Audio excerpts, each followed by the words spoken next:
अस्सलामुअलैकुम दोस्तों, मैं हूं मोहम्मद अब्बास रमज़ान और आप देख रहे हैं इलेक्ट्रिकल डीएनए टीवी। और आज की वीडियो में हम सीखेंगे इस टॉर्च की रिपेयरिंग के बारे में। दोस्तों, इस टॉर्च के मसला आपको बताते चलें कि ये टॉर्च बिल्कुल ऑन नहीं हो रही है। हम इसको किस तरह से रिपेयर करेंगे, सबसे पहले इसको चेक करेंगे।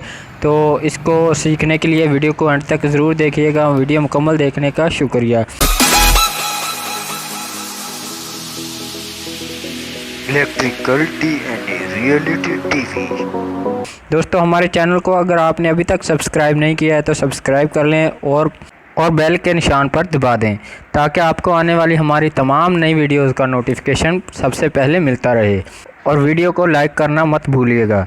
दोस्तों, सबसे पहले हम इसको चेक करते हैं, सेल को, इसकी बैटरी को चेक करते हैं कि ये बैटरी में कोई मसला तो नहीं है। हो सकता है इस बैटरी में ही मसला हो। हम इसको चेक करने के लिए इस मल्टीमीटर का इस्तेमाल करेंगे। इसको हमने 20 वोल्ट पे हमने सेलेक्ट कर लिया है।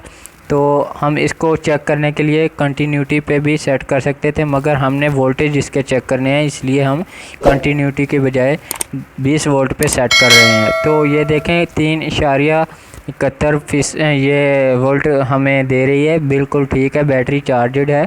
इसका मतलब है कि हमारी टॉर्च में ही मसला है। हम इसको चेक करते हैं। ये आपको सामने स्प्रिंग नज़र आ रहा है, ये प्लस है और ये बॉडी इसकी माइनस का करंट देगी।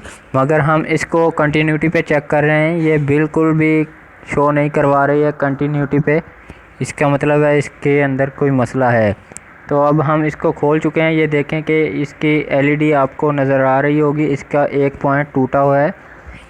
इस एलईडी का माइनस का पॉइंट हमने देखा है, यहाँ पे टूटा हुआ आपको नज़र आ रहा होगा। हम आपको दिखाते हैं। ये देखें, ये एक तरफ का पॉइंट इसका टूटा हुआ है। ये एलईडी हम इसको किस तरह से रिपेयर करेंगे? वैसे तो हम नई लगा दें तो बेहतर है, मगर हमारे पास फ़िलहाल मौजूद नहीं है। हम इसी को रिपेयर कर लेते हैं। तो इस तरह से हमने बारीक जो कि जंपर वायर के तौर पे हमने ले लेनी है एक वायर, और इसको रेग मार के मदद से अच्छी तरह से साफ़ करने के बाद सोल्डरिंग कर लेना है। और सोल्डरिंग करने के बाद उस पॉइंट के साथ हमने जॉइंट कर देना है।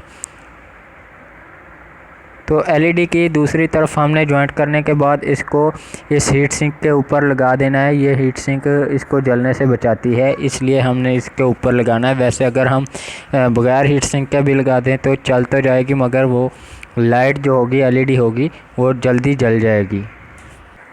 तो उसके बाद हमने दूसरी साइड पे भी इसको सोल्डरिंग कर लेनी है ताकि ये अच्छी तरह से मजबूत हो जाए और हमारी एलईडी लाइट जो है वो कनेक्ट हो जाए हीट सिंक के साथ।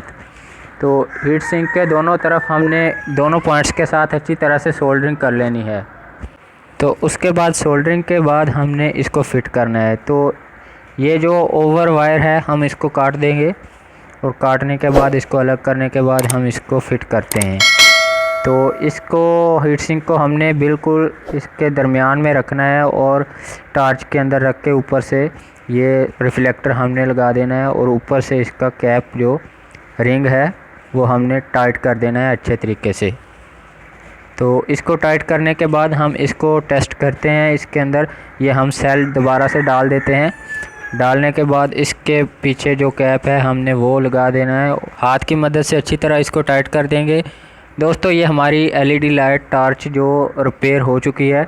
आई होप कि हमारी वीडियो आपको पसंद आई होगी। अगर वीडियो अच्छी लगी हो तो चैनल को सब्सक्राइब करते जाएं। मिलते हैं अगली वीडियो में, तब तक के लिए अल्लाह हाफ़िज़।